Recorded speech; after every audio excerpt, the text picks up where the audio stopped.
Your only live and local choice in the afternoons. The Steve Batten Show. You're running for president of the United States. Your words matter. Truthfulness matters. Fact-based stuff matters. Chuck, take it easy, Chuck. Just play cool. Take it easy, Chuck. Just play cool. We'll tell you what that was all about coming up here in just a little bit. 3:26 now on the Steve Batten Show. 541-TALK is the number. That's 541-8255. Joining me right now is a fellow who has an idea that I wish I had thought of. This is one of those I could have had a V8 moments where you just kind of hit yourself on the noggin and you go, you know what?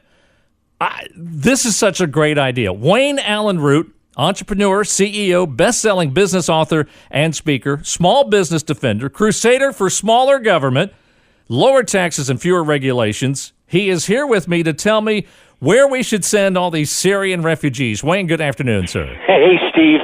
The only thing you didn't mention in that long, wonderful introduction was that my new book is out, and it was #1 in the United States of all business books. It's called The Power of Relentless, and that's what the GOP needs.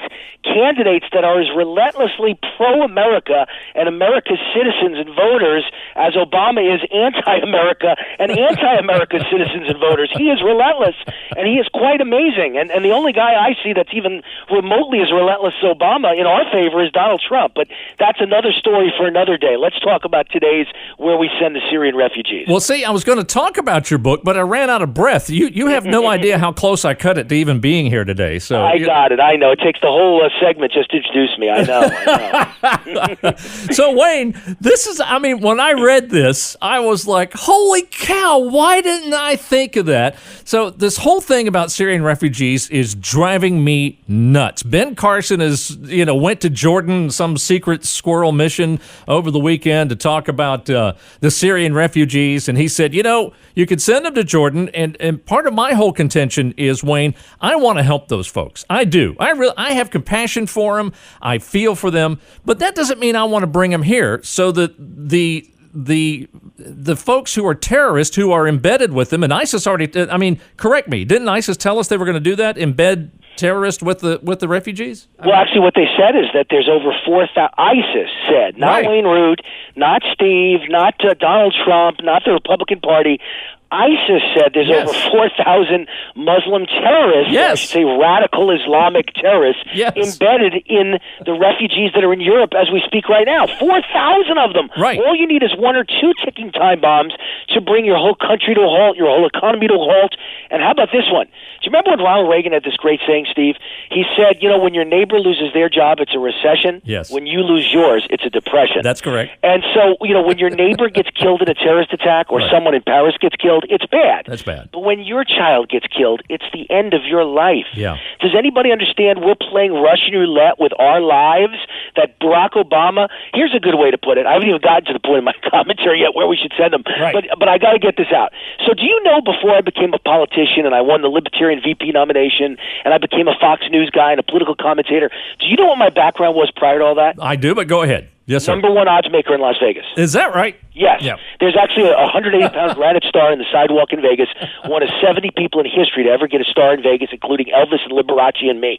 And so, #1 odds maker ever in Vegas. They call me the king of Vegas, and I know everything there is to know about Vegas gambling. And I'm telling you, I've met some real loser degenerates in my life. People who, if they had a gun to their head, would always make the wrong choice and always bet the wrong, bet with their money. Yes. They have no chance of winning. I call betting on Syrian immigrants the worst bet in history because there is no upside. There's only a downside. Who'd make a bet that reckless, that stupid? Only a degenerate. So I would call Obama the most degenerate gambler in history. Believe me, there is no upside. I've studied Western Europe. I've studied everywhere that Muslim immigrants have gone. Forget Syrian immigrants. Muslim immigrants of all kinds refuse to blend in with the society. They do not homogenize, as we say. All they do is they create their own little neighborhood that police cannot not enter for fear of dying. They love to take welfare and food stamps and all the free goodies you get from a Western society, and they bankrupt your government little by little. So forget about terrorism. There is no upside to bringing in people from another world, another culture, another religion who don't believe in our Constitution, don't believe in our religion, and want to kill us based on their own Quran that says either you convert or we have a right to kill you. There's no upside, folks. This doesn't help Americans in any way, shape, or form. I dare any of your callers to call in right now, Steve, and tell me what the upside is. There is none. All right, that number's 541-TALK, 757-541-TALK. And I have to digress for just a moment because you said something that occurred to me that it's like you keyed in an old memory for me. Wayne, years ago, I worked at K95 in Richmond, and we had this thing where we banged on doors, and we would say, what's your favorite radio station? And if you said K95, we gave you $100. I banged on the door one day, and the most rabid fan you've ever known happened to be the lady behind the door. And she brought me in and showed me pictures on her wall. There was a television newscaster up in Richmond at Channel 12 named Gene Cox. And there on her wall were Jesus, Gene Cox, Elvis, and me. And I always thought that would be the great title to a country song if only people knew who Gene Cox was. So there you go. And so, listen, for those who are going to call up, and the only thing you could possibly say to me as an argument, Steve, would be there are many fine Muslims in the United States of America. And I'd say that's just fine. Right. We don't need to add any. The ones who are here, maybe all of them aren't on welfare. Wonderful. But I could tell you proven fact. In my article, I got this from the United States Government Labor Department statistics. Proven fact. Of recent Muslim immigrants who came to this country in the last 7 years under Obama, and there's about 1 million of them. Do you know that, would it surprise you to know 91% are on food stamps? It would surprise me. Would it surprise you to know 73% are on Medicaid? Would it surprise you to know 68% are on welfare? And that doesn't include if they have 9 kids, multiply 9 times 15,000 for the cost of going to public schools. We spend about 15,000 a student in average across the United States. So you're talking about someone who's going to come here. The moment they come here, the resettlement costs, the welfare costs, the school costs, the health care costs, and the welfare and food stamp costs are going to be billions and billions of dollars for a country that's already broke.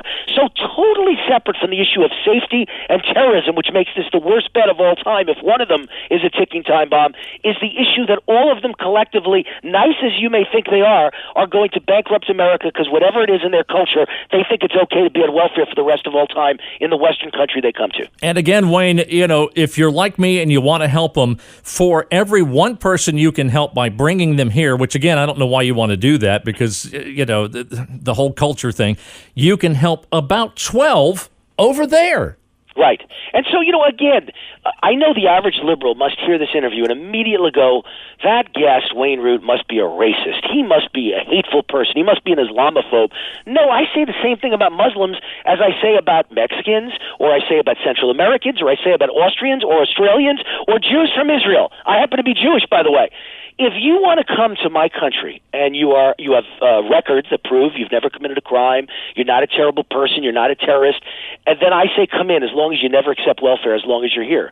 But knowing that that's not the case, and knowing that we don't have such a prerequisite, knowing that everyone who comes here can get cradle-to-grave welfare, we become a welfare state, we can't allow any of these people in anymore.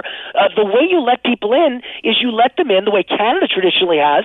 If they bring 100,000 with them and they could prove they're self-sufficient, they've got a job waiting and they could buy a house and open a business from the moment they get here, you let them in. And if they can't, who would ever let people in that are poor for the rest of all time? You'd have to be an idiot. And that's what Donald Trump constantly says. We're stupid. And our leaders are stupid. And America's stupid. And it's time to get smart, folks. But Wayne, you are smart because you came up with the very best idea I've heard yet. You call it a modern-day Ellis Island. Yeah, I think Hawaii should be the place we send them all. And so I don't want to accept any immigrants from Syria. But if we are going to accept them, or at least if Obama is currently president for another 14 months, and you have to argue over not whether you're accepting them or not, but where they're going, then I say we argue that we send them all to Hawaii. The only guy with the guts to say this besides me is probably Donald Trump. Donald should announce his new resettlement plan is send every Syrian immigrant to Hawaii. Why? because Hawaii is where Obama was supposedly born, supposedly. It's where Obama was raised for the age of, I think, about 14 on. He went to high school there. It's where he's planning to retire to the Magnum P.I. mansion. That's right. If you ever watched Magnum P.I., it is rumored, it was just bought, and it's rumored it was the head of the Obama Foundation that bought it, so it wouldn't be under Obama's name, and that's where he's going to retire, to a mansion the size of which you could fit 1,000 resettlement families in.